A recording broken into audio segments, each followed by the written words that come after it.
Welcome to Samojo Homestead. We're getting ready to milk goats, and I just had something kind of on my mind I wanted to share with you.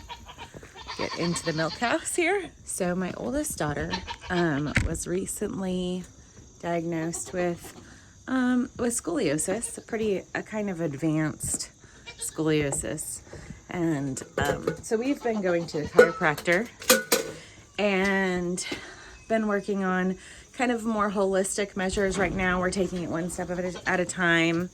If the plan was, if she didn't respond to that, then we of course would take a different route, but so far she's responded to that, so we're really excited. Yesterday we had a follow-up appointment, and I'll put this down really fast so I can shut my door to my milk house.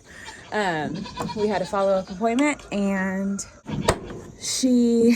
her spine has started to go back in the correct direction, and just some really good news. But while we were there, the chiropractor was saying, "Come on, Elsa." I've got to make sure these other goats don't get in. And I've got to lock the door.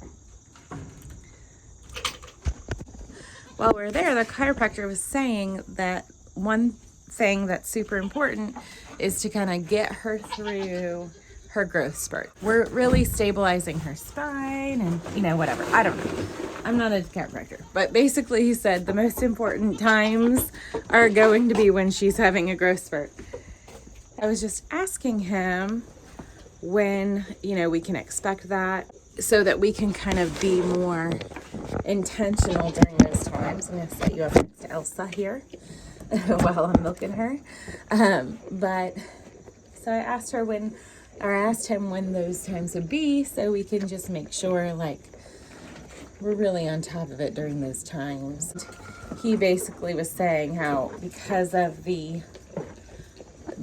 food industry and how there are so many additives and so many hormones and everything, that really it's hard to tell that growth spurts are all over the map and development is all over the map with kids these days. And so he was talking about how basically there's really no way to predict it. When we had infants, they said, you can expect growth spurts to be around, I think it was 2, 4, and 6 months, and whatever, all the things, the normal time frames. And he said there's just really no way to predict that now with our food industry and what's in our food. And the whole time he was talking, I was thinking back to why we originally started really paying attention to what we were eating. And it was when I was pregnant with Selah. We knew we were having a girl. I had read some articles on the effects of hormones with developing females. And right then I knew it was important to really watch what we were eating. And so I was very quick to tell him that we homestead, that we eat organic, and we do everything we can to make sure what we're putting in our systems and what our girls or what our kids are eating is healthy food that's good for their bodies. And he said, "That's great, you can follow a more traditional growth spurt chart then, and we can track her a little bit better." This made me super excited, because being able to monitor her and her growth spurts and having a basic idea of when we can expect those is really important in this process of realigning her spine.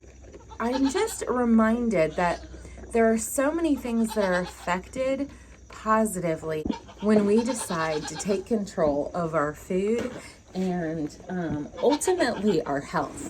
It's really unfortunate that we've come to this place where we just don't know that we can trust what is being sold to us in the grocery stores as food options. I am not saying I never go to the grocery store. I've already talked about how we can't produce everything that we need on our homestead, but we do as much as we can. We do organic, and we research companies, and we make sure that what we're buying is upholding that standard that we have, and we cheat every now and then. We still eat out, you know, we still have things occasionally that are not, they don't match our expectations for the food that we produce on our farm. But the point is that a majority of what we're consuming, we know what's in it. We know where it came from. We know how it's going to affect our bodies and our systems. And to me, that was just so empowering to be able to say, okay, I can look at a traditional growth chart and assess when those growth spurt times may be, and I can know when she's pretty much going to be done growth spurting. So I can really monitor her well and help ensure that the times that are crucial, that we can get through them by maybe going to the chiropractor more often, or really monitoring her better, or making, you know, doing her exercises a little bit longer or more frequently. To me, it's super important as a parent that I can do that for her. I feel blessed that I made this choice to homestead. I feel like every time I turn around, there's just more confirmation that this was the right choice for our family. And I'm not saying that homesteading works for every family, but it kind of goes back to what we were saying in the beginning. It's really important to do what you can where you can. If that means you grow a few vegetables that are pesticide free, that are free from all the toxins that get sprayed on the plants, do it. That's awesome. It's going to be great for your body and great for your family and great for your health. If it means you can have a goat or a couple goats, you can't ever have one goat, but if you can have 2 goats and replace some of your dairy, do it. It's awesome. It's worth it.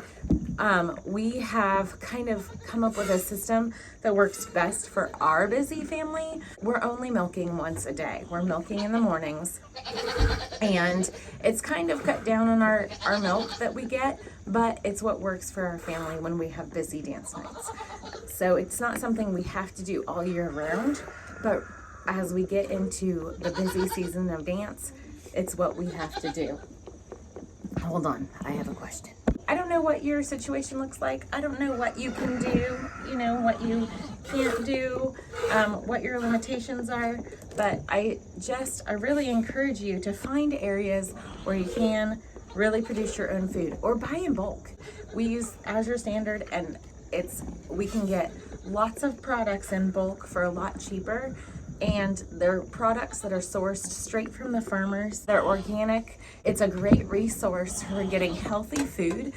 I would say find ways that work in your budget, work with your lifestyle, to not depend so heavily on the food system, because the reality is we can't control what's going into the foods if we're not growing them ourselves, but we can do research and we can support those people that are working to produce products that have a higher standard for the food that they're producing, that are not putting pesticides on them and not putting chemicals that are going to hurt your body or affect the growth patterns of children. I don't know. I just feel like it's really been on my heart to really encourage people around me to eat well for their bodies, for their health, for the health of their families. And it has to look different for everyone. It has to fit your lifestyle and your budget, but do a little research and find ways to supplement some of your food so that you can provide a healthy meal for your family and for yourself. We talked about this a little bit, but I wanted to share a little bit about what we did when we were limited on space. And honestly, we were limited budget-wise as well. A couple things that we did at home to kind of supplement. Now, it wasn't a lot, but it was something. And it was something that we could do right where we were at. And it was, we had a square foot garden. We had 3 square foot gardens. We had an herb garden. We made it a really cute little children's garden area, but it had herbs. It was dual purpose. And then we had square foot gardens where we could produce a lot of vegetables, and we could produce them in the spring and in the summer and in the fall. So that was something that really helped as well. And square foot gardening, you get a lot of yield for a little bit of space. And it's not as much work if you're limited on time and you want to do organic, but you don't have a lot of time to spray a bunch of like organic spray or go and hand pick bugs off your plants or whatever. There are lots of things that you can do that make it a little bit easier and minimize your workload. One thing is covering your plants. If you have a square foot garden, it's really easy to put up hoops and cover your plants so that when they're young and tender, they don't get attacked by a lot of the pests. Now, every garden's going to take a little bit of work. You have to go into it knowing that there's going to be work to be done. But if you don't have time to go out there and stare at them every day and watch for pests, there are plenty of things that you can do to make sure they stay healthy.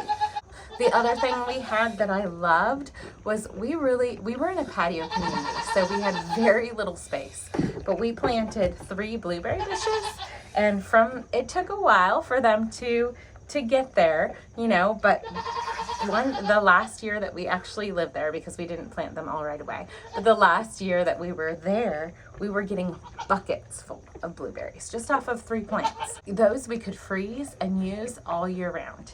We didn't, we ate them all, but you could if it was something that you really wanted to be intentional about and make sure you had access for like blueberry muffins or for bread or whatever. You could do that. You could freeze it and store it.